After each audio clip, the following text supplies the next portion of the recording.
بسم اللہ الرحمن الرحیم الحمد للہ رب العالمین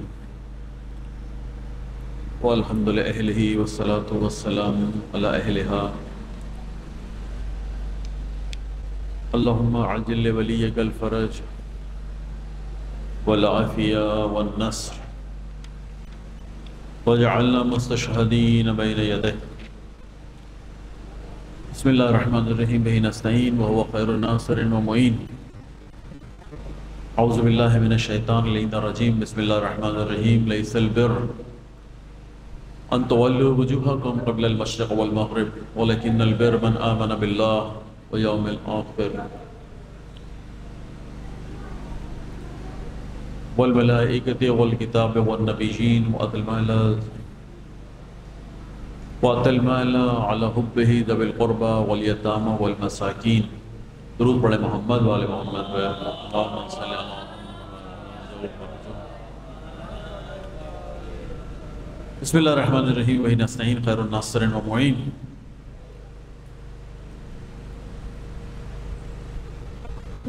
کل یعنی گزشتہ روز کچھ مسائل اٹھائے تھے، کچھ سوالات بنائے تھے آپ کے ذہنوں میں، کوشش کی تھی سوالات بنائیں، اور عقل کہ جو اللہ کا اس انسان کے لیے اس کے وجود میں سب سے بڑا تحفہ ہے، سب سے بڑی نعمت ہے، اسے ہلانے جلانے جھنجھوڑنے کی ایک کوشش جو اصل میں تو آپ نے کرنی ہے، میں نے صرف اشارے دینے. یہ جو میں کہہ رہا ہوں اشارے دینے، یہ صرف میرا ہی کام نہیں ہے، یہ ہم نے انبیاء علیہ السلام کا کام بھی یہی تھا، اہل بیت کا کام بھی یہی تھا. یہ لوگوں کو ہاتھ پکڑ کے جنت میں لے کے نہیں جاتے، اور نہ ہی شیطان لوگوں کا ہاتھ پکڑ کے ان کو جہنم میں لے کے جاتا ہے. نہیں، شیطان کوشش کرتا ہے کہ عقل استعمال مت کرنا، اپنی خواہشات کو ہی اپنی عقل کا درجہ دے دو، اپنی خواہشات کو عقل کا درجہ دے دو، سامنے والے کو لگے کہ تم کوئی عقل مندانہ کام کر رہے ہو. مثلا لوگوں کو دھوکہ دے کے امیر ہو جاؤ، اور ایسا لگے جیسے تم نے یہاں پہ اپنی عقل سے استفادہ کیا ہے، تمہیں پتہ ہی نہیں کہ یہاں تو تمہاری خواہشات، تمہارا نفس شیطان کے ہاتھوں اسیر، اور تم سے اس نے کام لے لیا. تو نہ اہل بیت ہاتھ پکڑ کے جنت میں لے کے جائیں گے، کوشش پوری کریں گے، اور نہ ہی شیطان ہاتھ پکڑ کے تمہیں جہنم میں لے کے جائے گا، کوشش پوری کرے گا. اہل بیت علیہ السلام پھر کیوں آئے؟ انبیاء کیوں آئے؟ آسمانی کتابیں کیوں آئیں؟ کل کی بات سے متصل کرتے ہیں. کل کی بات سے کل ہم نے آپ سے کیا کہا؟ ہم نے کہا کہ بہت ساری چیزیں آپ کے اندر اللہ کی طرف سے آپ کی پیدائش کے ساتھ آپ کے وجود میں رکھی گئی ہیں. دو تین باتیں بڑی امپورٹنٹ تھیں. قرآن کی آیت اگر نہیں پڑھی تو پڑھ دیتا ہوں، یا کل شاید پڑھی، کہ جہاں آپ کے اوپر اتنی اللہ نے نعمتیں اور رحمتیں کہ آپ سے پوچھے بغیر آپ کو انسان بنایا، جبکہ کوئی اور مخلوق بنا سکتا تھا. آپ سے پوچھے بغیر آپ کو مسلمان بنایا، جبکہ کوئی اور مخلوق یا کوئی اور مذہب اور فرقہ ہو سکتا تھا. آپ کو اہل بیت کا عاشق بنایا. آپ کے سامنے یہاں اطراف میں بہت سارے لوگ پیدائشی طور پہ اہل بیت کے مخالف ہیں، اور پتہ نہیں کس کس کا عشق ان کے دلوں میں ہے. ہو سکتے تھے آپ بھی اس میں سے، آپ نہیں ہوئے. آپ سے پوچھے بغیر آپ کے والدین کا تعین ہوا، آپ سے پوچھے بغیر آپ کے بہن بھائی کا، آپ کے علاقے کا، جس جگہ پر آپ پیدا ہوئے، ہر چیز کا تعین آپ سے پوچھے بغیر ہو گیا. اور ابھی تک سب بہت اچھا ہے انشاءاللہ. ان سب کے مقابلے میں آپ کے اطراف میں ہی لوگ گھوم رہے ہیں، آسانی سے دیکھے جا سکتے ہیں. مخلوقات گھوم رہی ہیں جو انسان نہیں ہیں، دیکھی جا سکتی ہیں. لیکن بہت کچھ آپ کو اللہ نے آپ سے بغیر پوچھے آپ کے حوالے کیا. اسی طرح سے ہم نے کہا کہ جو ضرورت کی چیزیں تھیں آپ کے، مثلا آکسیجن، آپ کو ابھی بھی نہیں پتا کہ یہ کتنی بڑی نعمت ہے. خدا نہ خواستہ کبھی یہ مسائل پیدا ہو نا، آکسیجن کے یا سانس نہ آ رہا ہو. آکسیجن کم نہیں ہوتی، ختم نہیں ہوتی، انسان ایک دم جو ہے وہ اس طرح کا ہو جاتا ہے کہ موجودہ آکسیجن سے استفادہ نہیں کر پاتا. پھر آپ کو پتہ چلے گا کتنی بڑی نعمت ہے یار یہ آکسیجن. پانی اور زمین، تین چیزیں اللہ نے پتہ تھا کہ آپ کی ضرورت کے لیے ہیں تو بہت ہی وافر مقدار میں رکھی. اور ابھی بھی جتنا مجھے معلوم ہے کہ زمین کی خرید و فروخت بھی یہ ایک مکروہ عمل ہے، یہ جائز عمل نہیں ہے. جیسے پانی کی خرید و فروخت ہے، اور آہستہ آہستہ ہو سکتا ہے آکسیجن بھی اسی طرح سے ہو جائے کہ کہیں کہ دنیا کی آکسیجن اب ایک گروپ نے ہاتھ میں اپنے لے لی ہے، اب آپ کو آکسیجن چاہیے، تھوڑے سے پیسے دیجیے آکسیجن لے لیجیے. ایک چھوٹا سلنڈر آپ کی جیب میں ہوگا، آپ کہیں گے یار یہ کیسے ہو سکتا ہے، مگر ہو سکتا ہے. کون آکسیجن؟ بھائی یہ پانی کے ساتھ ہو گیا. 50 سال پہلے کا کوئی آدمی اگر آپ اس کو قبر سے نکالیں، 50 سال پہلے والا قبر سے نکالیں، زندہ کریں اور اس کو کہیں پتہ ہے تمہیں اب ہمارے یہاں پانی بکتا ہے، وہ بیچارہ دوبارہ مر جائے گا. پانی بکتا ہے، پانی بھی کوئی بکنے کی چیز ہے؟ کہا جی پانی بکتا ہے. اسی طرح سے آکسیجن کے ساتھ ہو جائے گا. بہرحال اب یہ وہ ساری نعمتیں جو اللہ نے آپ کے کہے بغیر آپ کو دی. اسی طرح سے دو باتیں اور، جس میں سے ایک ہم نے کہا کہ فطرت اللہ کی، فطرت اللہ قرآن کی آیت التی فطر الناس علیہا، کہا کہ ہم نے انسانوں کو اللہ کی فطرت کے مطابق پیدا کیا. دوسری آیت کہتی ہے وَنَفَخْتُ فِيهِ مِن رُوحِي، اور میں نے، اللہ کہتا ہے، انسان کو بنا کے اس میں اپنی روح پھونک دی. کیا بات ہے، پہلے اتنی ساری نعمتیں آپ نے دی ہوئی ہیں، پھر بھی میری خلقت کے بعد اور میری خلقت کے ساتھ.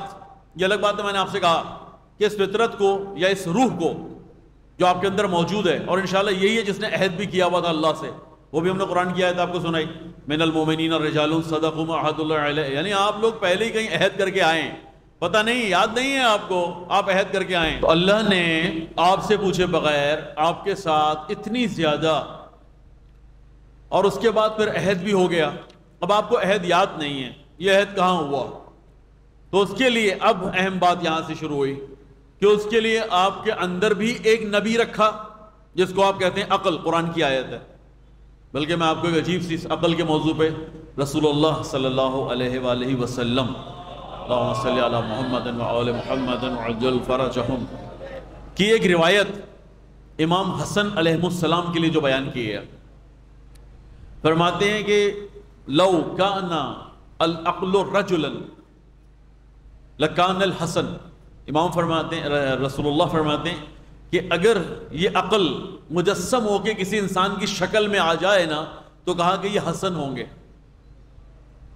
عقل کو، میری اور آپ کی والی عقل نہیں، وہ عقل کل کی بات ہو رہی ہے، وہ عقل کل کے جس کا ایک ایک ہلکا ہلکا سا جز مجھے اور آپ کو ملا ہے، او ناقابل بیان جز، وہ جو مجھے اور آپ کو ملا ہے، میں عقل کل کی بات کر رہا ہوں.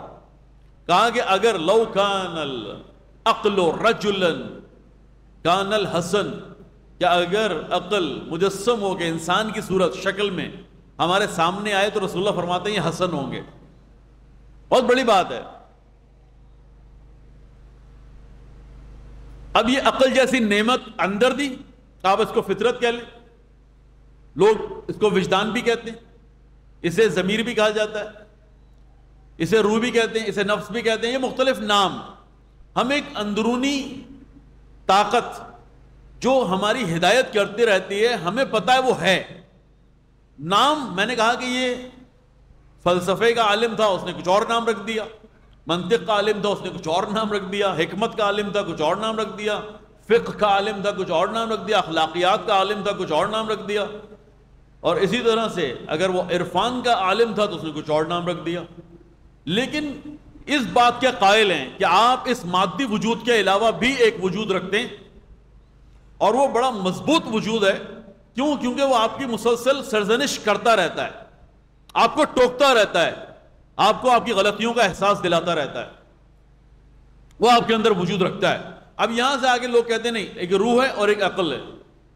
کچھ لوگ اس روح کو دل کے معنی میں لے لیتے ہیں، کچھ اس کو عقل کے معنی میں لے لیتے ہیں. علامہ اقبال ہوتے ہیں تو وہ ٹکرا بھی دیتے ہیں، وہ تو باقاعدہ مناظرہ کروا دیتے ہیں عقل کا اور دل کا. انشاءاللہ آپ نے پڑھا ہے، بائیں کہ آپ نے نہیں پڑھا ہے، کیونکہ ہم نے اقبال کو تو پڑھنا ہی نہیں ہے، یہ تو طے ہے. اقبال کو اس نسل نے تو بالکل ہی فارغ ہے، بلکہ مجھے تو لگتا ہے کہ آئندہ شاید اقبال کا نام بھی لیں گے تو لوگ سوچیں گے پتہ نہیں کس کی بات ہو رہی ہے، کیونکہ ان کے اشعار سے تو بالکل فارغ ہیں. میں نے بڑی اچھی محفلوں میں پڑھے لکھے لوگوں کے درمیان کوئی اقبال کا مصرع کہا تو پتہ چلا کہ سب فارغ تھے، کسی کو بھی اس مصرعے کا ترجمہ سمجھ میں نہیں آتا تھا، یہ کیا کہہ رہے ہیں آپ. بہرحال وہ بیچارہ تو عقل اور دل کا مقابلہ بھی کروا بیٹھا. کیا ہے وہ شعر؟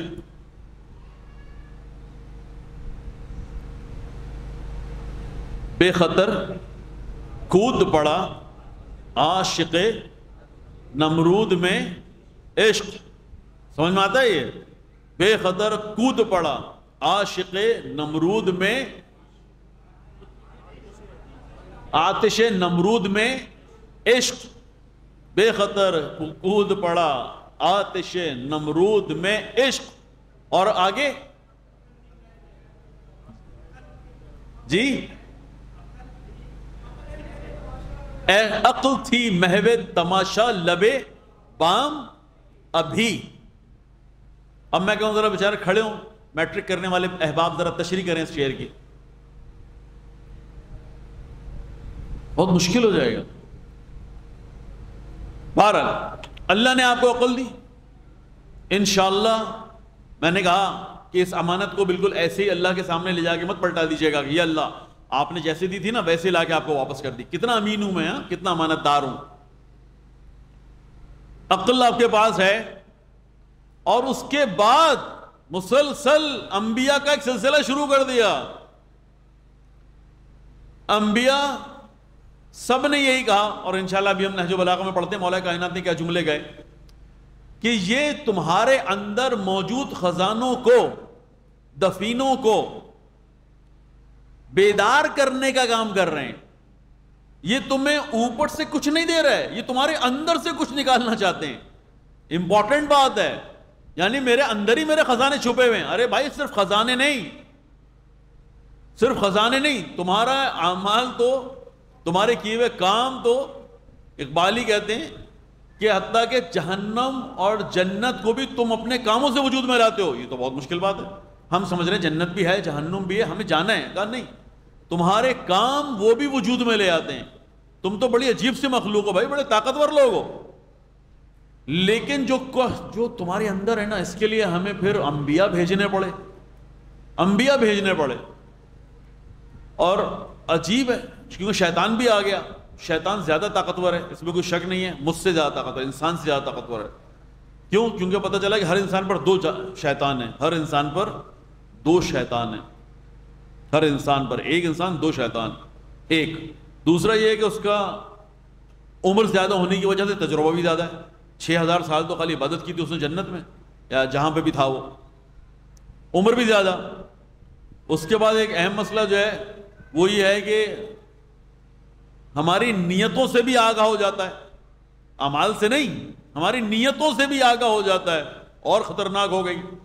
پھر یہ کہ جلدی مرتا بھی نہیں ہے، یہ ہماری 6-7 نسلوں کو دیکھ لیتا ہے، جب جا کے ایک شیطان کی موت ہوتی ہے، اولادیں بھی زیادہ ہوتی ہیں اس کی. بہرحال شیطان اتنا خطرناک ہے کہ ابھی دنیا میں صرف 3 یا 4 لوگ تھے، آدم علیہ السلام، ان کے 2 بیٹے، ان کی ایک بیگم، اور ابھی بحث ہو رہی ہے کہ بیٹوں کی شادی کرنی ہے. لیکن یہ کہ دونوں کی قربانی کا مسئلہ ہے، یہ اپنی قربانی اللہ کی پیش کریں گے، جس کی قبول ہو گئی انشاءاللہ جو اللہ نے ان کے لیے شادی کا انتظام کیا، وہ شادی ہو جائے گی. اختلاف ہو گیا، اور اختلاف اس حد کا ہو گیا کہ انہوں نے اپنے ہی ہاتھ سے اپنے سگے بھائی کو قتل کر دیا. اور یہ قتل کرنے کے بعد انہیں پتہ نہیں تھا میں نے کیا کیا ہے، کہ مجھ سے یہ ہو کیا گیا ہے، اور میں اس جنازے کا کروں کیا. یہ جنازہ پڑھا ہے، یعنی شیطان نے 4 آدمیوں میں اتنا بڑا کام لے لیا، آدم کے پہلی اولادوں سے. یہ آپ کو چھوڑے گا؟ اس نے بعد میں انبیاء کے لوگوں کو ماننے والوں کو چھوڑا. انہوں نے، شیطان نے انبیاء کے ساتھ کیا کیا؟ انبیاء کے ساتھ حضرت ادریس علیہ السلام کی کوششیں حضرت آدم کے بعد،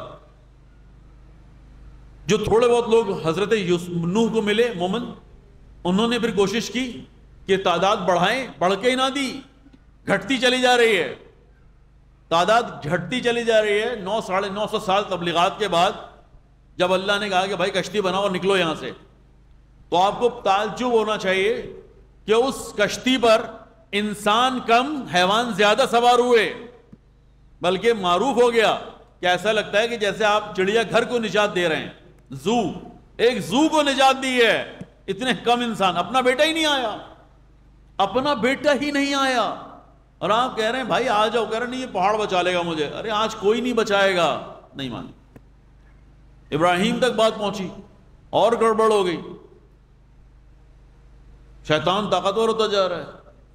نمرود جیسے آگ سے بچنے والا ابراہیم، ہم سوچ رہے تھے اتنا بڑا معجزہ دیکھا ہے ابراہیم کے ماننے والوں نے، یہ سارے کے سارے ایمان لے آئیں گے اللہ پر، انبیاء پر، کتابوں پر. پتہ چلا نہیں، شیطان یہاں پہ بھی ارے اتنے بڑے معجزے کو دیکھ کے بھی، جی اتنے بڑے معجزے کو دیکھنے کے باوجود بھی لوگوں نے اللہ پر اور نبی پر ایمان نہیں لائے.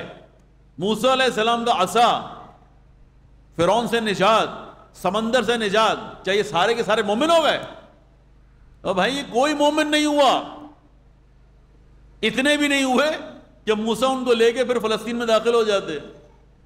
موسیٰ چھوڑ کے چلے گئے. انہوں نے کہا جاؤ جہنم میں، 70-80 سال میں نے تمہاری محنت کی تم پر، 70-80 سال، اور تم ابھی بھی مجھے کہتے ہو تم اور تمہارا خدا جا کے لڑو. قرآن کی آیت، اذهب انت وربک نحن ہاہنا قاعدون. جاؤ تم تمہارا خدا لڑو جا کے، ہم تو یہاں بیٹھے ہیں. عجیب ہے.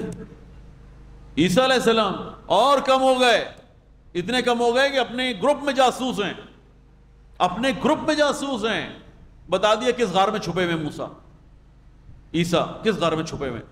یہودیوں نے رومیوں کے ساتھ مل کے، بت پرستوں کے ساتھ مل کے، یہودیوں نے اللہ کے نبی کو صلیب پر ٹانگ دیا. اپنے طور پہ تو ٹانگا تھا، وہ تو اللہ نے اٹھا لیا نا. اپنے طور پہ تو صلیب پر ٹانگ دیا انہوں نے حضرت عیسیٰ کو. رسول اللہ کا زمانہ آ گیا. ساری انبیاء کی محنت کا نچوڑ رسول اللہ، ساری انبیاء کی محنت کا نچوڑ، ساری انبیاء کی محنت کا نچوڑ، ساری آسمانی کتب کی محنت کا نچوڑ قرآن، ساری کتابوں کا، اور رسول اللہ سارے انبیاء کی زحمتوں کا نچوڑ.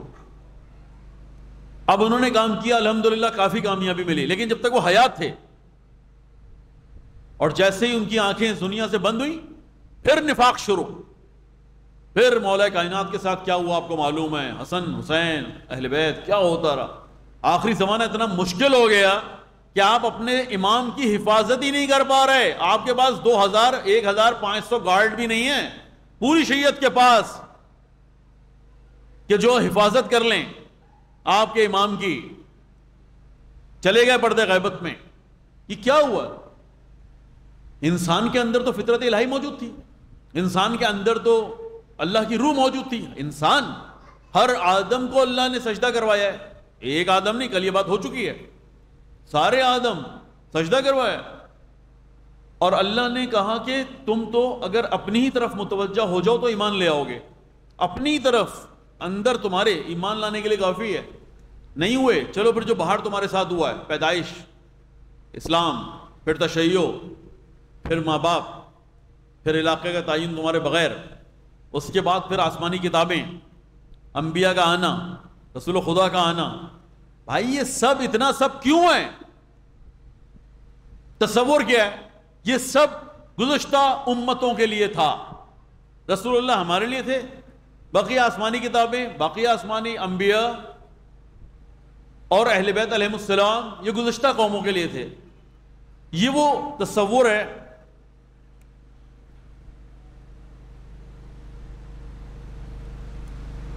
کہ جو ٹھیک نہیں ہے،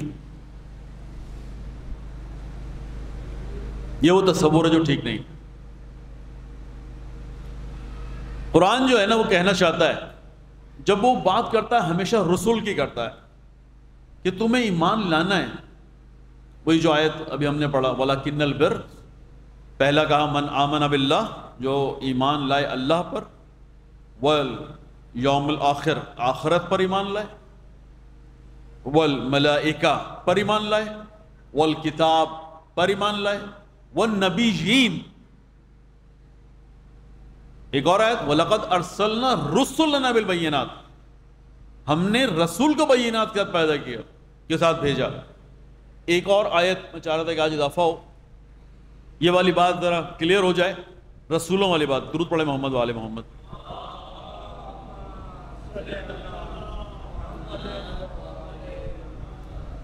بسم اللہ الرحمن الرحیم۔ یہ سورہ مائدہ کی آیت نمبر 48، سورہ مائدہ آیت نمبر 48۔ ویسے سورہ مائدہ کوئی حرج نہیں ہے کہ آپ سورہ مائدہ پہ ذرا کام کریں، مدنی ہے، بڑے ہی تفصیل کے ساتھ اللہ نے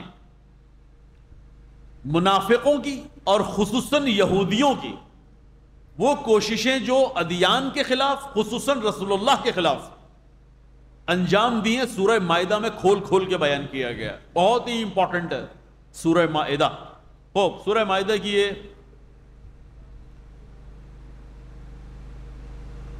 آیت تھی، کیا تھی بھائی؟ آیت نمبر کیا تھا؟ 48۔ بسم اللہ الرحمن الرحیم۔ وَأَنزَلْنَا إِلَيْكَ الْكِتَابَ بِالْحَقِّ مُصَدِّقًا لِمَا بَيْنَ يَدَيْهِ۔ ترجمہ پڑھتے ہیں، ذرا لمبی ہے۔ اور اے رسول، ہم نے آپ پر ایسی کتاب نازل کی ہے۔ میری باتیں ذرا ذہن میں رکھے اس آیت کو۔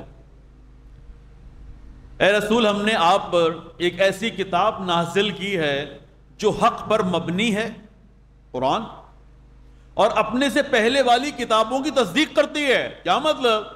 مطلب یہ کہ انہوں نے تورات کو گھما دیا، انہوں نے انجیل میں تحریف کر دی، انہوں نے آسمانی کتابوں کو بگاڑ دیا، لیکن ہم نے پھر بھی جو امپورٹنٹ باتیں تھیں نا، ان تمام کتابوں کی اسے قرآن میں جگہ دے دی ہے۔ اسی لیے یہودیوں کو غصہ آیا کہ بات ہمارے موسیٰ کی ہے، آپ تورات کی ہے، بات تلمود کی ہے، بات عہد قدیم کی ہے، یہ ساری باتیں آپ تورات قرآن میں کیوں لے آئے؟ اسی لیے تو مسئلہ کہ ہم نے آپ کے پول کھول دیا نا۔ آپ نے تو انبیاء کی تحریف، ان کی شخصیت، ان کی کتابوں کی تحریف کر دی تھی، نہیں، اللہ نے بچا لیا، اور اپنے سے پہلے والی کتابوں کی تصدیق کرنے والی ہے اور ان پر نگران ہے، توجہ بھی رکھی ہوئی ہے، کہیں ایسا نہ تم اس میں گڑبڑ کر دو، تحریف کر دو۔ تم اپنی کتاب میں تو کرنے میں کامیاب ہو گئے، ہماری کتاب میں تحریف نہیں کر سکو گے۔ نگراں وہ حاکم ہے، اور اصل میں تو حکومت اب ہماری کتاب کی ہے۔ برتری کس کو حاصل ہے؟ ہماری کتاب کو۔ ہم نے تمہاری کتاب کی امپورٹنٹ باتیں قرآن میں لکھ دی، اور اس کے اوپر ہم خود حفاظت بھی کر رہے ہیں، اور حاکم بھی یہی کتاب ہے تمہارے اوپر۔ خوب، لہٰذا آپ اللہ کے نازل کردہ حکم کے مطابق ان کے درمیان فیصلہ کریں، اور جو حق آپ کے پاس آیا اسے چھوڑ کر اپنے آپ ان کی خواہشات کی پیروی نہ کریں۔ آگے یہودی بہت آپ کو کہے گا، آگے یہ عیسائی بہت کہے گا، ہمارے نبی یوں کہتے تھے، ہمارے نبی یوں کہتے تھے، آپ کے بارے میں بھی تذکرہ تھا، آپ کا بھی ذکر خیر رہا ہے، لیکن آپ ہمیں کچھ نہ کچھ ریکس دیکھیں نا، ہم بھی تو آپ کے ایک ہی اللہ کو ماننے والے ہیں نا، ہم بھی تو نبیوں کو ماننے والے ہیں، یہ اس طرح کی بات ہے۔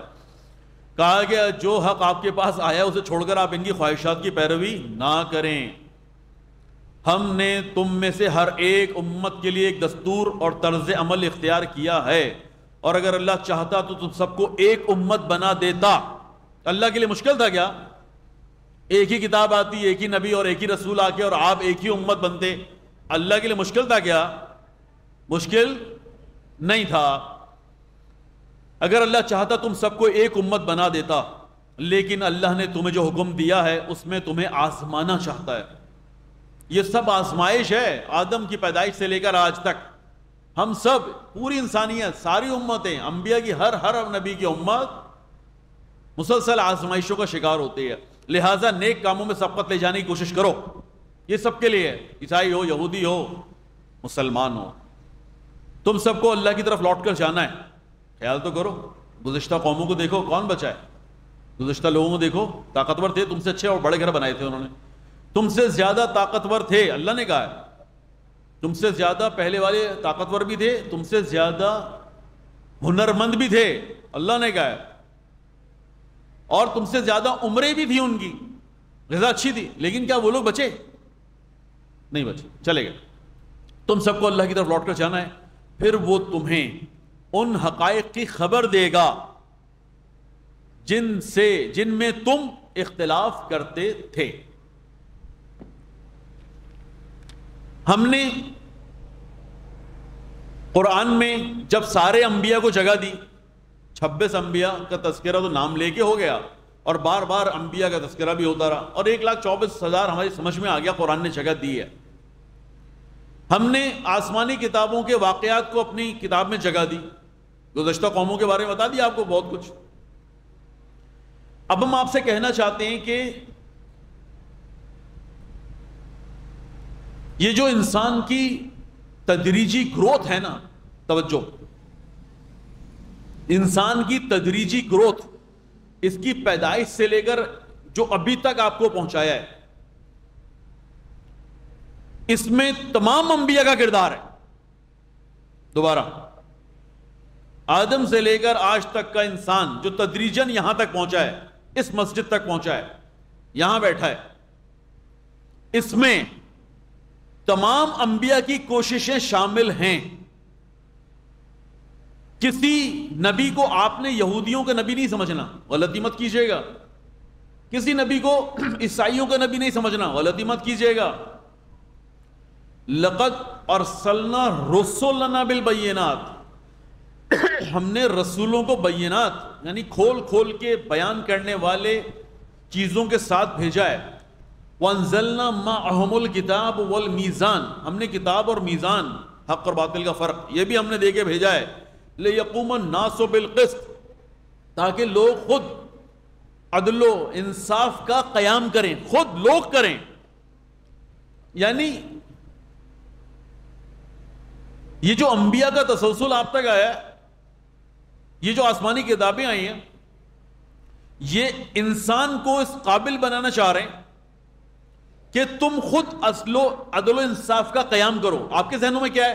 وہ آئیں گے، عدل و انصاف کا قیام کریں گے. جب تک آپ کے ذہنوں میں یہ بات ہے، نہ وہ آئیں گے نہ آپ عدل و انصاف کا قیام کریں گے. جب تک آپ کے ذہنوں میں یہ بات ہے، وہ اس وقت آئیں گے جب تم سب اپنے شخصی کاموں میں بھی اور اپنے اجتماعی کاموں میں بھی عدل و انصاف کا خیال رکھو گے. لیقوم الناس بالقسط، جا کے دیکھیے گا اس آیت کو، سورہ حدید کی آیت نمبر 25، اس آیت کو دیکھیے گا جا کے. لیقوم الناس بالقسط، ہم نے رسول بھیجے، ہم نے واضح چیزیں ان کے ساتھ بھیجی، ہم نے کتاب بھیجی، ہم نے میزان بھیجا، پھر کہا لیقوم الناس بالقسط. یہ سب کام کیوں کیا ہم نے؟ ہم چاہتے ہیں کہ انسان یہ حضرت انسان خود انصاف، عدل و انصاف کا قائم کرنے والا بنے، خود انسان. اگر یہ بات یہاں تک کلیئر ہے، اور بڑی زبردست ہے اگلی آیت، کہا وہ انزلنا الحدید فیہ باس شدید. اب بات کچھ چل رہی ہے، اللہ ایک دم حدید کا ذکر کر دیتا ہے. مشکل ہو جاتا ہے نا سمجھنا کہ بات کچھ چل رہی تھی، آپ نے حدید کا ذکر کر دیا. تو پتہ چلا یہاں پر حدید سے مراد عدل و انصاف کے قیام کے لیے آپ کے ہاتھ میں اسلحہ ہونا بھی ضروری ہے. تذکرہ حدید یقوم الناس بالقسط کے بعد وانزلنا الحدید فیہ باس شدید ومنافع للناس. اگلا مصرع کہہ رہا ہوں معذرت کے ساتھ، اگلی آیت کا جملہ یا جز اس سے بھی امپورٹنٹ ہے. لِيَعْلَمَ اللَّهُ، کیونکہ اللہ یہ جاننا چاہتا ہے. لِيَعْلَمَ اللَّهُ، اللہ یہ جاننا چاہتا ہے. مَن يَنصُرُهُ، کون اللہ کی مدد کرتا ہے، وَرُسُلَهُ، اور اس کے رسولوں کی مدد کرتا ہے، بالغیب. یعنی ابھی تم ظاہر نہیں ہو سکتے، ابھی تمہارے سامنے بہت ساری چیزیں پردے میں تھیں، تمہیں ہم نے نہ انبیاء کے زور میں پیدا کیا، نہ تم نے آسمانی کتابوں کو اترتے ہوئے دیکھا، تم تو ہر چیز پر لائے ہو غیب کی بنیاد پر ایمان۔ اب تمہیں چیک کر رہا ہوں کہ آیا تم اس غیب کی بنیاد پر اس قابل ہو گئے کہ انبیاء کی مدد کرو لیقوم الناس بالقسط، آسمانی کتابوں کی مدد کرو لیقوم الناس بالقسط، عدل و انصاف کا قیام کرو لیقوم الناس بالقسط۔ فاعل انسان ہے، نہیں وہ جو ہمارے ذہن میں کہ آپ آئیں گے عدل و انصاف کا قیام کریں گے، اللہ کے بندوں وہ آئیں گے، ڈائریکشن تمہاری چینج نہیں ہونی چاہیے، وہ آئیں گے تمہاری رہنمائی کریں گے، تمہیں خود اس قابل ہونا ہے۔ یہ سب باتیں، اور آخری بات کہ ذہن سے جب تک آپ یہ نہیں نکالیں گے کہ کس نے عدل انصاف کا قیام کرنا ہے اور صحیح جگہ صحیح چیز صحیح ڈائریکشن، ایک دوسرا میں نے آپ سے کیا کہا ہے، جب تک آپ اس بات کا احساس نہیں کریں گے کہ اب تک سارے انبیاء اور ساری آسمانی کتابیں اس انسان کے لیے ہیں جو اس مسجد میں بیٹھا ہے، یہ گزشتہ امتوں کی بات واقعات کو سنایا جاتا ہے، تمہیں کہا ہے قصص میں، قرآن کہتا ہے سورہ یوسف آغاز کی آیت جہاں کہا کہ قصص، وہیں پر یہ جملہ کہا کہ دیکھو ہم نے قصص کو اس لیے سنایا ہے، کیوں؟ کیونکہ اس میں ہمارے قصوں میں عبرتن لأولی الالباب، ہمارے ان قصوں میں جو صاحب عقل ہیں ان کے لیے عبرتیں ہیں۔ ہم نے عبرت کا ترجمہ کل کر دیا کہ آپ عبور کرتے ہیں، ایک طرف سے دوسری طرف پہنچ جاتے ہیں، جب آپ ان کے تجربات کو دیکھتے ہیں تو صحیح ڈائریکشن کی طرف جاتے ہیں، اس کو کہتے ہیں عبرت۔ ہم نے تمہارے لیے گزشتہ قصص میں حضرت یوسف کی آغاز کی آیتیں عبرت رکھی ہے اولی الالباب کے لیے۔ میرا خیال یہ ہے کہ میں نے کل اور آج جتنی باتیں کہی تھیں کوشش کی ہے کہ کوئی ربط بنے، کہ آپ اپنی خلقت کو ابس مت سمجھیے گا، ایک اپنے اوپر باہر سے زیادہ اندر سے کام کرنے کی ضرورت ہے کیونکہ اللہ کی روح اور فطرت آپ کے اندر ہے، دو تیسرے مرحلے میں جو انبیاء آئے، ائمہ اہل بیت علیہ السلام آئے، یہ صرف کوشش کر رہے ہیں کہ آپ کے اندر کھوئے ہوئے سوئے ہوئے خزانوں کو جھنجھوڑ کے نکالیں باہر، تین چوتھا ہم نے کہا کہ آپ کو سارے انبیاء اور ائمہ اور انشاءاللہ ساری آسمانی کتابوں کا اصل مخاطب اپنے آپ کو قرار دینا ہے، چار اور پانچواں انشاءاللہ انسان اگر اس قابل ہو جائے،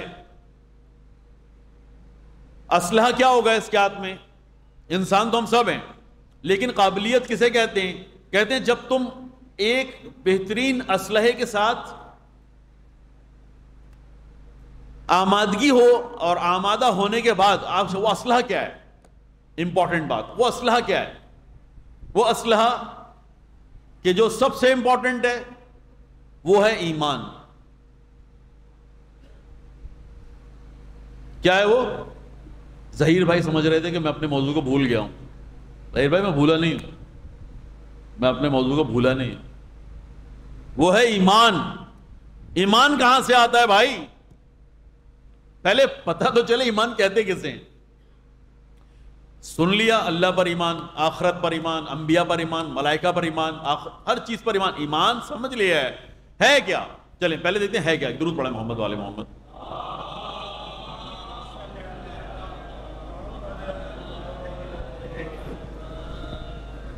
ایک مثال جو میں کافی عرصے سے مسلسل اپنی گفتگو میں دیتا آ رہا ہوں، اور یہ شاید تکرار ہو، لیکن اس تکرار، یہ وہ تکرار ہے جو بڑی مفید ہے۔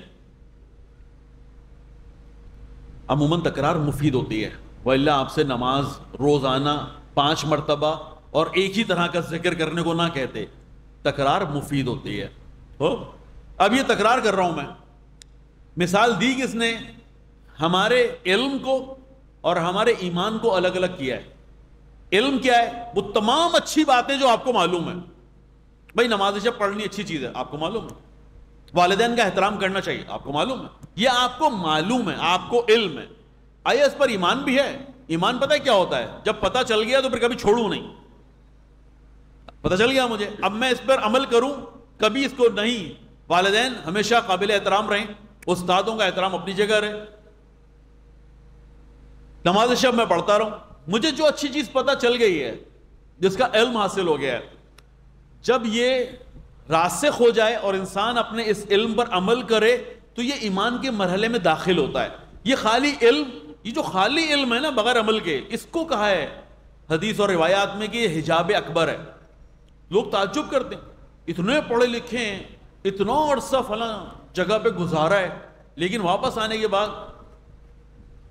تو ہم یہ کہتے ہیں کہ بھائی دیکھنا یہ نہیں ہوتا ہے کس نے کتنا عرصہ کہاں گزارا ہے، کتنا عرصہ کہاں پڑھا ہے، یہ نہیں دیکھنا ہوتا. اور نہ یہ دیکھنا ہوتا ہے کہ یہ بڑی بڑی باتیں کرنا جانتا ہے یا نہیں جانتا، مشکل مطالب بیان کر لیتا یا نہیں کر لیتا، یہ نہیں دیکھنا ہوتا. دیکھنا یہ ہوتا ہے کہ جو باتیں خود کر رہا ہے اس پہ آیا یہ عمل کرتا یا نہیں کرتا. ہمارا مسئلہ الٹا ہے، ہم عمل کی طرف تو آتے ہی نہیں، کیونکہ ہماری خود جو حالت ہے وہ یہ ہے کہ ہم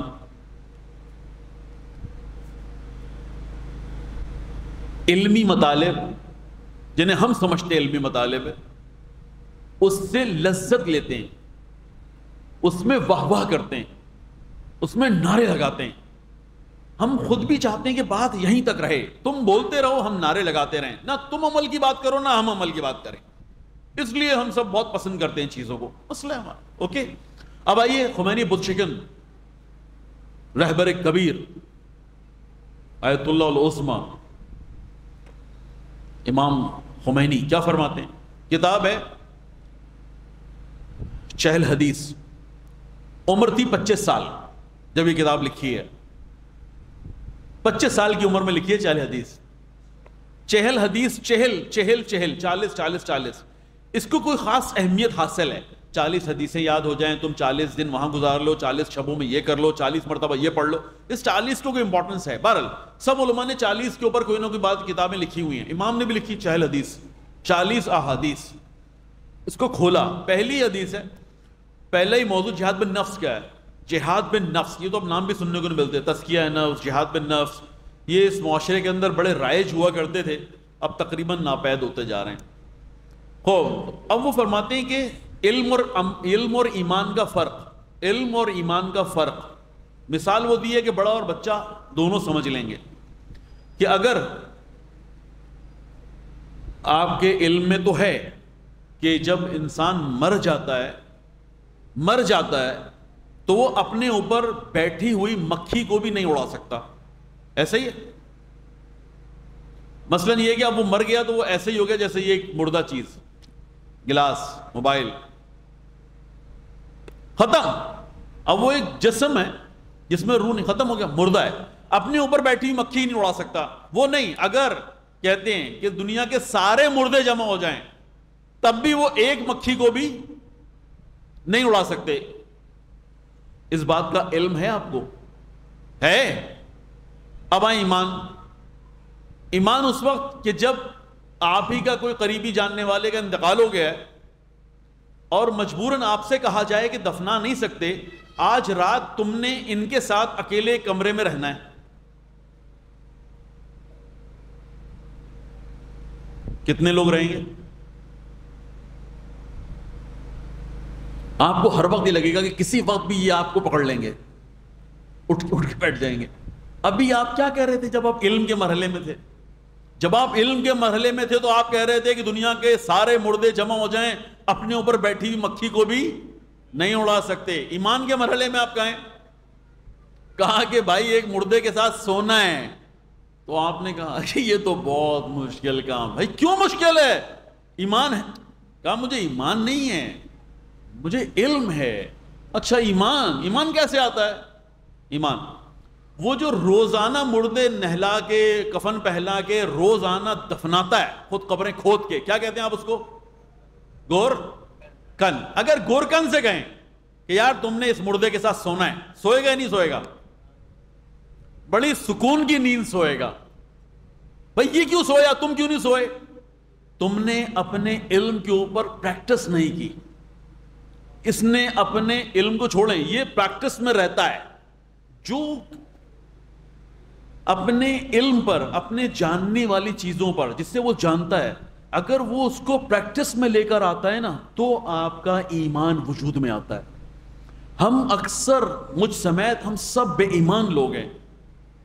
وہ والا بے ایمان نہیں جو 2 نمبر ہی کرتا ہے، اس کو بھی بے ایمان کہتے ہیں، لیکن ہم وہ والا بے ایمان کہہ رہے ہیں، وہ والا، سمجھ گئے نا، وہ والا بے ایمان. اور آپ خدا کا حسن ظن دیکھیں. خدا نے آپ کو، میں نے کل کہا تھا، جو نوجوانوں نے لکھا ہوا ہے کیونکہ وہ اس کے اوپر تم سے تحفہ انعام لے کے رہیں گے، کہ 89 مرتبہ آیا ہے قرآن میں. کیا آیا ہے؟ اٹھاؤ اس کو برابر والے کو. نہیں اس کو اٹھاؤ، یہ سو رہا تھا. ہاں اب اٹھ گیا. کیا آیا ہے 89 مرتبہ؟ اے ایمان والوں، 89 مرتبہ قرآن میں آیا یا ایھا الذین آمنو. اللہ نے آپ سے کتنا حسن ظن رکھا ہے. میں نے آپ سے کہا جب 89 مرتبہ آ گیا، اس کا مطلب ہے کہ قرآن کی ڈائریکشن ہی یہی ہے آپ سے بات کرنے کی، کہ وہ آپ کو کیا مطلب، آپ کیا چاہ رہے ہیں کہ ہر آیت کو یا ایھا الذین سے آمنو شروع کرے؟ بھائی جب وہ اپنی آیات میں 89 مرتبہ یا ایھا الذین آمنو، تو آپ سوچیں اللہ کتنا آپ سے حسن ظن رکھتا ہے کہ تم لوگ اصل میں تو با ایمان ہو.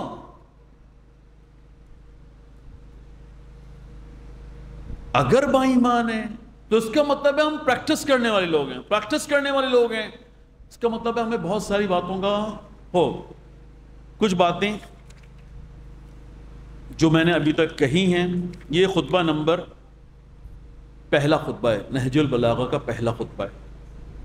کچھ باتیں انشاءاللہ اس کی پڑھ لیتے ہیں، جلدی جلدی پڑھتا ہوں. میرا خیال ہے کہ شاید ہی کوئی چیز ہو جس کی وضاحت کی ضرورت ہو، لیکن زیادہ تر باتیں انشاءاللہ امید ہے کہ ہمارے لیے ان 2 درسوں کو مد نظر رکھیے گا، آج کا نہیں، کل والا بھی اور آج والا بھی. اب مولا کائنات سے پوچھتے ہیں آپ کی رائے کیا ہے. یہ جو باتیں کی ہیں اپنی طرف سے کی ہیں یا کوئی مہر بھی لگائے گا اس پہ، تو دیکھتے ہیں مولا کائنات کیا کہتے ہیں. بسم اللہ الرحمن الرحیم. اس کے بعد، یعنی اس کے بعد سے مراد کیا ہے؟ پہلے انہوں نے تفصیل سے عالم یعنی جہان یعنی دنیا کی خلقت پر بات کی ہے. میں وہ خلقت والی بات نہیں کر رہا، وہ آپ جا کے خود، کہ یہ درخت، یہ آسمان، یہ پہاڑ، یہ سمندر، یہ کیسے بنے، یہ مولا کائنات نے بتایا ہے پہلے خطبے میں. میں اس کو بیان نہیں کر رہا، میں خلقت آدم سے شروع کر رہا ہوں، کیونکہ میں بھی پہلے والی باتیں میں نے آپ سے کی بھی نہیں. اس کے بعد پروردگار نے زمین کے سخت و نرم، زمین کے سخت و نرم، ہاں کیونکہ زمین خلق ہو چکی ہے، اور شور و شیری، شور و شیری حصوں سے خاک کو جمع کیا. اچھا، یعنی ہماری مٹی بھی اسی دنیا سے گئی ہے. اوکے، مولا کائنات کہہ رہے ہیں. اور اسے پانی سے اس قدر بھگویا کہ بالکل خالص ہو گئی. ہوتا ہے نا، بار بار نکالتے ہیں مٹی کو پانی سے، بار بار کا مٹی خالص ہو گئی. پانی بھی تھا، یعنی یہی والا پانی بھی یہی ہے، ہو گئے. پھر تری میں اس قدر گوندھا کہ لسدار ہو گئی، لسدار بن گئی، یا لیس ہو گئی، لیسدار. اب یہ اردو بھی، اور یہ بھی خاص طور پہ ہمارے ذیشان حیدر جوادی صاحب کی اردو ہے، تو مجھے لگے گا کہ اکثر جوان کہیں گے کہ ہم فارسی پڑھ رہے ہیں، جبکہ ہم فارسی نہیں پڑھ رہے، ہم اردو ہی پڑھ رہے ہیں. ہم فارسی نہیں پڑھ رہے، اردو ہی پڑھ رہے ہیں. اور اس کی ایک ایسی صورت بنائی جس میں موڑ بھی تھے. اب آٹا گوندا ہے نا، گوند لیا ہے، ویسے گوندنے کا لفظ بھی ذرا نیا ہونا چاہیے آپ لوگوں کے لیے نا، گوند لیا ہے آپ کے آٹے کو. اس کے بعد کہا کہ ایسے جس میں موڑ بھی تھے اور جوڑ بھی، موڑ بھی تھے اور جوڑ بھی، اعضا بھی تھے اور جوڑ بند بھی. پھر اسے اس قدر سکھایا کہ مضبوط ہو گئی، اور اس قدر سخت کیا کہ کھنانے لگی. اور یہ صورتحال ایک وقت معین اور مدت خاص تک برقرار رہی، جس کے بعد اس میں مالک نے اپنی روح کمال پھونک دی.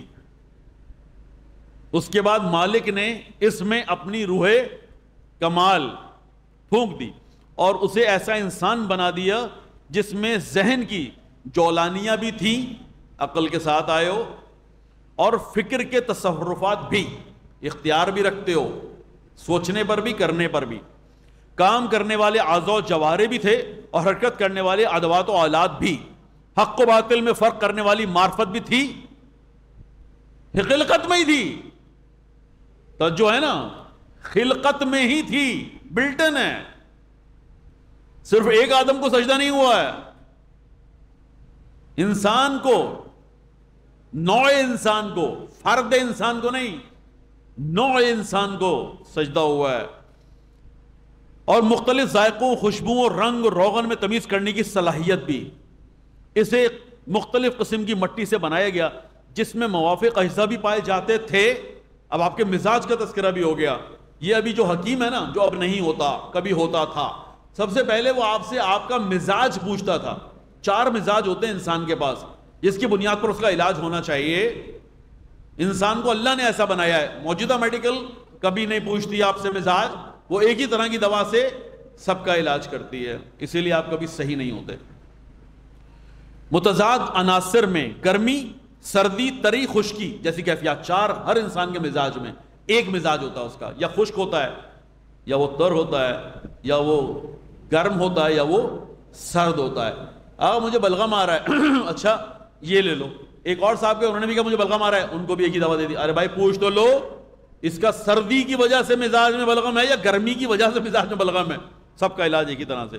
پھر پروردگار نے مطالبہ کیا کس سے؟ ملائکہ سے، کہ اس مخلوق کے سامنے سر جھکا دیں، مخلوق کے سامنے سر جھکا دیں اور اس کی کرامت کا اقرار کر لیں. کیا بات!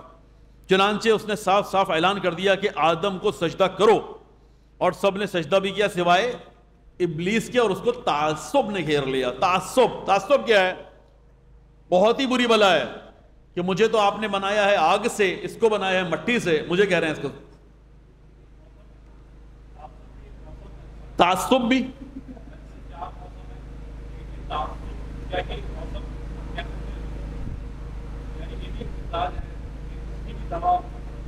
اخلاقی دوائیں، تعصب ہو. اب یہ تعصب بہت بری بلا ہے. اگر یہ آ جائے تو یہ 6000 سالہ عبادت کو بھی تعصب. تشریح کرنا ذرا احتیاط، ابھی رک جائیں. اس کے بعد پروردگار نے آدم کو ایک ایسے گھر میں ساکن کر دیا جہاں کی زندگی خوشگوار اور مأمون و محفوظ تھی، یعنی جس جگہ پہ بھی یہاں آنے سے پہلے. لیکن اس کے بعد پھر ہم نے آپ کو زمین پر بھیج دیا، کیوں عداوت اور فلاں فلاں، یہ بہت ساری زبردست باتیں کہی ہیں، لیکن یہاں تک ختم ہو گئی بات. اب اگلا ہماری ہی بات پر اگلی دلیل. اس کے بعد اس نے ان کی اولاد میں سے ان انبیاء کا انتخاب کیا جس سے وحی کی حفاظت، آدم کی اولاد میں سے انبیاء کا انتخاب ہو رہا ہے جن سے وحی کی حفاظت اور پیغام کی تبلیغ کی امانت کا عہد لیا. سمجھ میں آ گیا؟ اور زیادہ خالص. احسن. پروردگار نے ان کے درمیان رسول بھیجے، انبیاء کا تسلسل قائم کیا تاکہ وہ ان سے، انبیاء کا تسلسل قائم کیا تاکہ وہ ان سے، یعنی انسان سے، یعنی آدم سے کیا کرے؟ ان سے فطرت کی امانت کو واپس لیں. فطرت کی امانت کو واپس لیں. ارے جو امانت تمہارے اندر تھی بھائی، اس کا اظہار کرو.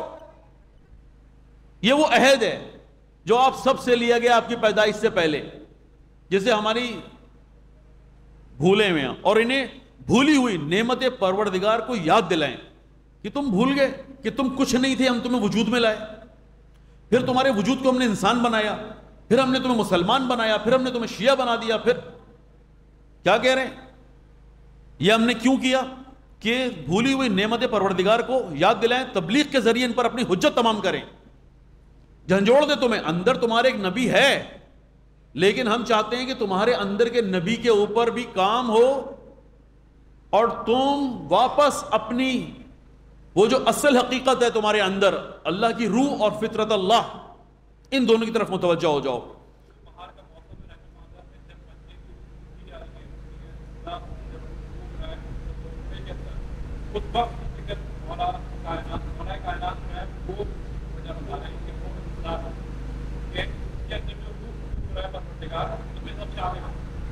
اوکے، بات ٹھیک ہے آپ کی.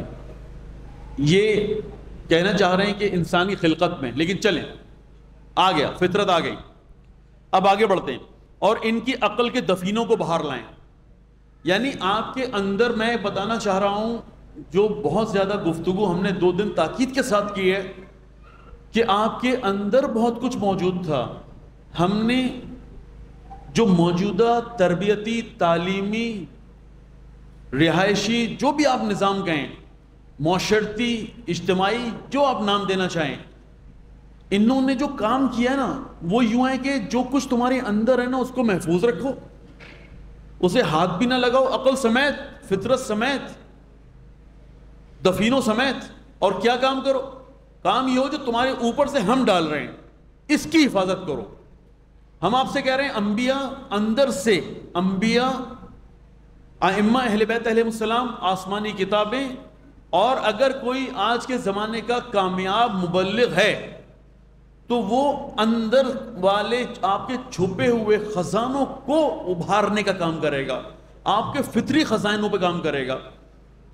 اور جب وہ کامیاب ہو گیا تو دیکھیں، جس انسان میں ظاہری تبدیلی اس کی اندرونی خوبصورتی کی وجہ سے آئی وہ تو ہے با ایمان، اور جس نے بظاہر کسی کی بات کو باہر سے قبول کر کے اپنے آپ کو تبدیل کیا، یہ کسی وقت بھی بدل دے گا اپنے راستے کو، یہ کسی وقت بھی چھوڑ دے گا اپنے راستے کو. ایمان. اور انہیں قدرت الہی کی نشانیاں دکھائیں. اس نے کبھی اپنی مخلوق کو نبی مرسل یا کتاب منزل یا حجت لازمی یا طریق واضح سے محروم نہیں رکھا. امپورٹنٹ بات. وہ اللہ کی حجت کہاں ہے؟ بہت سارا ایسا ٹائم گزرا ہمیں لگا کہ اللہ کی حجت جو کہا گیا نبی ہیں، ایک وقت گزرا نبی نہیں تھے. اچھا، بہت سارا ٹائم گزرا ہمیں لگا جیسے یہاں پر کوئی حجت نہیں تھی اللہ کی. وہ اللہ کی حجت کہاں ہے؟ اللہ نے کیا کہا ہے؟ اتنی باتیں سمجھانے کے بعد مولا کائنات نے متوجہ کیا، کیا کہا؟ اس نے کبھی اپنی مخلوقات کو نبی مرسل 1 یا کتاب منزل 2 یا حجت لازم 3 یا طریق واضح 4 سے محروم نہیں رکھا ہے. یعنی تم صحیح ڈائریکشن کی طرف متوجہ نہیں ہوئے اور دعویٰ کرو کہ میرے زمانے میں اسلام نہیں، قرآن نہیں آیا، انبیاء نہیں تھے، کوئی بتانے والا نہیں تھا. اللہ نے کہا رک جاؤ. ہم جیسے تم سے کہہ رہے ہیں نا کہ عقل تمہارے پاس ہے کہ جو نبی ہے تمہارے اندر، ایسے ہی حجتیں تمہارے اندر ہیں. اگر تم کسی جگہ پر منحرف ہوئے تو متوجہ نہیں ہوئے ہو، تم نے غفلت کی ہے. یہاں تک کہ مالک نے اپنا وعدہ پورا کرنے اور اپنی نبوت کو مکمل کرنے کے لیے، اپنا وعدہ پورا کرنے، اپنی نبوت کو مکمل کرنے کے لیے، یہ بڑی امپورٹنٹ بات ہے. یعنی آغاز وہاں سے ہوا ہے، آج تکمیل ہے. اور کہا بھی یہی اکملتو اليوم اکملتو لکم دینکم واتممتو علیکم نعمتی. ہم آج دین کو مکمل کر رہے ہیں. ہم نے یہ نہیں کہا کہ آج دین کو تم پر نازل کر رہے ہیں، نہیں. اور کہا ان دین عند اللہ اسلام. یہ وہی اسلام ہے جو آدم، یہ وہی اسلام ہے جو نوح، یہ وہی اسلام ہے جو ابراہیم، یہ وہی اسلام ہے جو موسیٰ، عیسیٰ. آسمانی کتابیں ایک ہی دین ہیں. ان دین عند اللہ اسلام. اللہ کے ہاں یہودی، عیسائی، ہندو، بدھسٹ یا کوئی اور نہیں، اسلام. یہاں تک کہ مالک نے اپنا وعدہ پورا کرنے اور اپنی نبوت کو مکمل کرنے کے لیے حضرت محمد کو بھیج دیا، جن کے بارے میں انبیاء سے عہد لیا جا چکا تھا. ان کے بارے میں انبیاء سے بھی عہد لیا گیا تھا، اور جن کی علامتیں مشہور اور ولادت مسعود مبارک تھی. اس وقت اہل زمین متفرق مذاہب، جب آپ آئے تو لوگوں نے وہ جو صراط مستقیم تھا چھوڑ کے اپنے اپنے گروپ بنائے ہوئے تھے، اپنے اپنے مذہب بنائے ہوئے تھے، اپنے اپنے فرقے بنائے ہوئے تھے. جب رسول اللہ آئے تو کہا کہ اب آخری حجت آ گئی ہے، کیا کریں گے؟ اس وقت اہل زمین متفرق مذاہب، منتشر خواہشات اور مختلف راستوں پر گامزن تھے. بگڑ گئے تھے تم لوگ سارے. کوئی خدا کو مخلوق کی شبیہ بتا رہا تھا، خدا کو مخلوق کی شبیہ بتا رہا تھا، بت پرستیاں. کوئی ان کے ناموں کو بگاڑ رہا تھا، اللہ کے ناموں کو بگاڑ کے دوسروں پر رکھ رہا تھا، اور کوئی دوسرے خدا کا اشارہ دے رہا تھا. یعنی تم اللہ کے بارے میں یہ باتیں کر رہے تھے. مالک نے آپ کے ذریعے سب کو گمراہی سے ہدایت دی اور جہالت سے باہر نکال لیا. قرآن اور احکام شرعیہ کی کیا حیثیت ہے؟ انہوں نے تمہارے درمیان تمہارے پروردگار کی کتاب کو چھوڑا، اور جس کے حلال اور حرام. اب دیکھیں اس ایک کتاب میں کیا کچھ ہے، دیکھیے گا ایک کتاب میں کیا کچھ ہے. پروردگار کی کتاب کو چھوڑا ہے جس کے حلال و حرام، فرائض و فضائل، ناسخ و منسوخ، رخصت و عزیمت، خاص اور عام، عبرت و مثال، مطلق و مقید، محکم و متشابہ، یہ سب واضح کر دیا. یہ اس قرآن کے اندر ہی موجود ساری چیزیں. مجمل کی تفسیر کر دی، مجمل تمہاری سمجھ میں نہیں آ رہا تھا، مجمل کی تفسیر کر دی اور گتھیوں کو سلجھا دیا. اس کے بعد آیات، بہرحال جی ایک لمبی تفصیل ہے. اس کے بعد پھر حج کا فلسفہ. یہ پہلا خطبہ ہے مولا کائنات کا کہ جو خلقت کے موضوع پہ بات کرتا ہے، اور اس کے بعد پھر آہستہ آہستہ انسان کی خلقت پہ بات کرتا ہے. پہلے عالم کی، پھر انسان کی، پھر اس کی ہدایت کے موضوع پہ بات کرتا ہے، پھر اس میں قرآن کے رول کو بیان کرتا ہے، پھر آہستہ آہستہ اس میں اسلام، احکام شرعی، ان موضوعات پر بات کرتا ہے.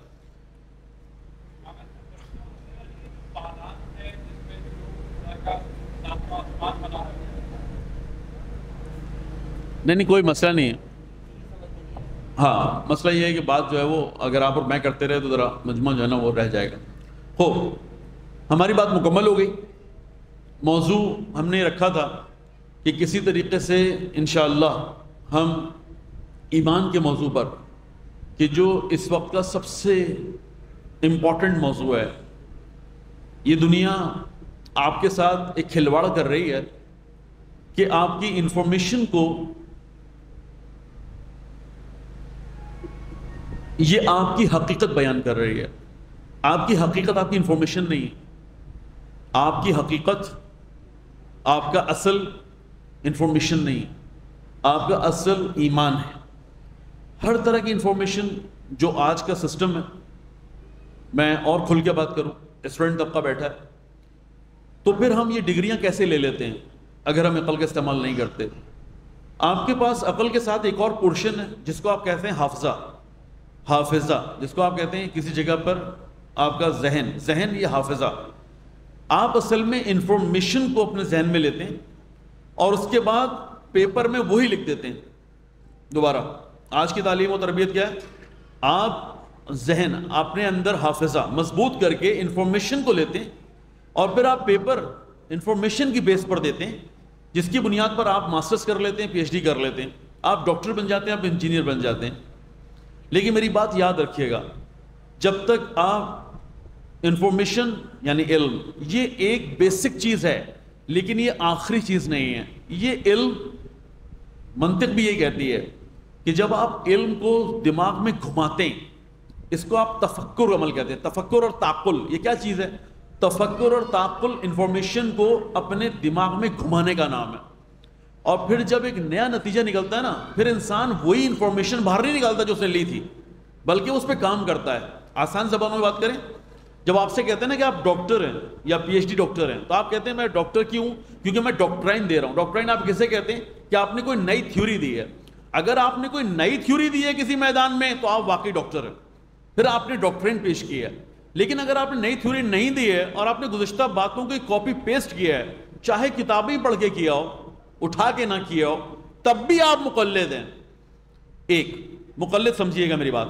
آپ نے نام رکھا اپنا انجینئر کسے کہتے ہیں؟ لفظی ترجمہ پہ انجینئرنگ کا کیا بنتا ہے؟ انجینئرڈ یعنی کسی نئی چیز کو وجود میں لانا، چیز کو وجود میں لانا. لیکن آپ لوگ کیا کرتے ہیں؟ آپ ٹیکنیشینز ہیں. آپ جو کچھ باہر سے آیا ہے نا، انگریزوں نے جو بنا دیا ہے، آپ اس کی ٹیکنک، آپ اس کی ٹیکنالوجی کو چلانا سیکھتے ہیں. ہم مشینوں کو چلانا سیکھتے ہیں، بنانا نہیں سیکھتے. جب آپ بنانا نہیں سیکھتے تو معذرت کے ساتھ آپ انجینئر، آپ اچھے ٹیکنیشین ہیں. این ای ڈی بھی آپ کو ٹیکنیشین بناتی ہے، صرف پولی ٹیکنکس نہیں بناتے، این ای ڈی بھی آپ کو ٹیکنیشین بناتے. اب مسئلہ یہ ہے، مولا کائنات کیا چاہتے ہیں؟ وہ یہ چاہتے ہیں کہ دیکھو عقل استعمال کرو، عقل، حافظہ نہیں، عقل استعمال کرو. یہ جو تم عقل استعمال کرنا شروع کرو گے تم تبدیل کر دو گے، تم معاشروں کو تبدیل کر دو گے. یہ عقل اللہ کی اتنی بڑی نعمت ہے، اتنی بڑی نعمت ہے کہ میں نے شروع میں روایت بیان کی کہ امام حسن علیہ السلام کے لیے لو بسم اللہ الرحمن الرحیم اللہم صلی علی محمد و آل محمد وعجل فرج، رسول اللہ فرماتے ہیں. لیکن یہ صاحب عقل زیادہ اس کو سمجھ پاتا ہے. ہم جو ہے صرف مداحی کرنے بیٹھے نا، بتایا تھا ہم نے شروع میں آپ کو کہ ہم تو مداحی کرنے والے لوگ ہیں. صاحبان عقل اس روایت رسول اللہ کو زیادہ سمجھیں گے. کیا فرماتے ہیں؟ امام حسن علیہ السلام کے لیے فرماتے ہیں کہ لو کان العقل رجلا لکان الحسن، کہ اگر عقل مجسم صورت میں، عقل مجسم صورت میں، انسان کی صورت میں، کسی مرد کی صورت میں ظاہر ہوتی تو حسن ہوتے. دوبارہ، عقل اگر مجسم انسانی صورت میں ظاہر ہوتی تو وہ حسن ہوتے. یعنی یہ مجموعہ عقل ہیں، وہ نہیں جو میرے پاس ہے اور آپ کے پاس ہے، وہ جو جزئی چھوٹی سی 1-8% کی بھی فیصد کی بھی فیصد کی بھی فیصد. نہیں نہیں نہیں نہیں، عقل کل کی بات ہو رہی ہے، جو ظاہری اور باطنی نبی ہے، جو ہر ایک کے اندر اس کی ہدایت کے لیے موجود ہے. ہو سارے انبیاء کی کوشش، سارے اہل بیت علیہ السلام کی کوشش، ساری آسمانی کتابوں کی کوشش، فقہا اور آپ سے پہلے مجتہدین اور یہ علماء، ان سب کی کوشش کیا ہے؟ ان کی کوشش یہ ہے کہ کسی طریقے سے انسان کو اندر سے پاکیزہ کریں، اندر سے، اندر کی آواز کو بیدار کریں، اندر کی آواز کو. اب آپ اس کو کوئی بھی نام دیں، لیکن جب یہ جو فطری انسان جس وقت باہر آیا نا، آپ دیکھیں گے کہ یہ تو مخلوقات سے اتنی محبت کرے گا کہ آپ حیران ہو جائیں گے. اللہ کی مخلوقات سے اتنی محبت کرے گا، اور یہ عدل و انصاف کا عدل و انصاف تو اتنا ہو جائے گا. عدل و انصاف صرف انسانیت کے لیے نہیں، مولا کائنات کا جملہ، اور یہ میرا آخری جملہ، اور یہ ہو سکتا ہے کہ جب تک ہم عقل کو ڈیفائن نہ کر لیں، استعمال نہ کریں، یہ بات ہماری سمجھ میں نہ آئے. لیکن مولا کائنات کا جملہ دیکھیے آپ، مولا کائنات کی فضیلت کے لیے تو آپ اس بات کو بیان کرتے ہیں، لیکن بات یہ نہیں ہے کہ آپ اس کو مولا کائنات کی فضیلت، آپ اس کو ایک قانون کے طور پہ لیں، قانون کے طور پہ لیں، قانون کے طور پہ لیں. فرماتے ہیں کہ اگر مجھ سے کہا جائے کہ تمہیں دنیا کی حکومت، کائنات کا لفظ استعمال کیا تھا مولانا نے، کہ تمہیں دنیا کی حکومت اس کے سارے مال کے ساتھ، مولا کائنات کا جملہ، کہ تمہیں دنیا کی حکومت اس کے سارے مال کے ساتھ دی جائے، کہ جو چیوٹی جا رہی ہے اس کے منہ میں جو اس کی غذا ہے وہ اس سے چھین لو. مولانا نے کہا کہ میں یہ کام نہیں کروں گا. یہ فضیلت مولا ٹھیک ہے، یہ ایک اصول ہے بھائی، یہ قانون ہے، یہ ایک انسانیت ہے، یہ ایک الہی انسان ہے، یہ انبیاء کی، ائمہ کی، آسمانی کتابوں کا خوبصورت انسان ہے کہ میں یہ کام نہیں کروں گا. کہا یہ عقیل بیٹھے، نہج البلاغہ کا خطبہ ہے، ادھر کوئی عقیل نہیں بیٹھے ہوئے، آپ وہاں کا تھوڑی دیکھ رہے ہیں، امام کہہ رہے تھے یہ عقیل بیٹھے، جملہ نہج البلاغہ کا ہے، یہ عقیل بیٹھے اور یہ مجھ سے کہہ رہے ہیں کہ میں بیت المال میں سے، بیت المال کسے کہتے ہیں؟ عوام کا مال، یہ بیت المال ہے. 3 کلو آٹا، نہج البلاغہ کا جملہ ہے، 3 کلو آٹا ان کو دے دوں، اہل و عیال زیادہ ہے کیونکہ ان کی آنکھیں کام نہیں کر رہی. میں نے گرم کیا ایک لوہے کو اور قریب لے کے گیا ان کے، یہ بلبلا اٹھے، ابھی لگایا نہیں تھا، یہ بلبلا اٹھے. میں نے کہا کہ تم دنیاوی آگ سے تھوڑی دیر کے لیے چیز جو گرم ہوئی ہے اس سے ڈر گئے ہو اور علی کو کھینچ رہے ہو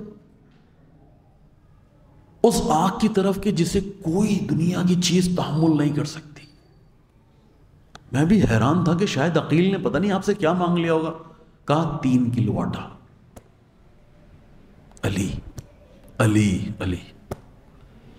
کب ہوگا یہ؟ کب باتیں سمجھ میں آتی ہیں؟ آپ قرآن بہت پڑھتے سمجھ میں نہیں آتا، اقوال تو بہت سنتے سمجھ میں نہیں آتا، اچھی باتیں تو بہت سمجھتے ہیں، بہت سنتے ہیں، عمل نہیں کر پاتے. اس کی وجہ یہ ہے کہ ہم جب تک اندر سے پاکیزہ نہیں ہوں گے، ہمارا باطن صاف نہیں ہوگا، جب تک ہم اندر نہیں جھنجھوڑیں گے، تربیت اندر نہیں ہوگی، باہر کچھ نہیں ہوتا. تھوڑے عرصے کے لیے میں اپنے ظاہر کو بہتر کر لوں گا، اگر میرا اندر منافق ہے نا کہیں نہ کہیں نکل جائے گا، اندر میرا منافق ہے کہیں نہ کہیں ظاہر ہو جاؤں گا. بہت شکریہ. درود پڑھے محمد والے محمد.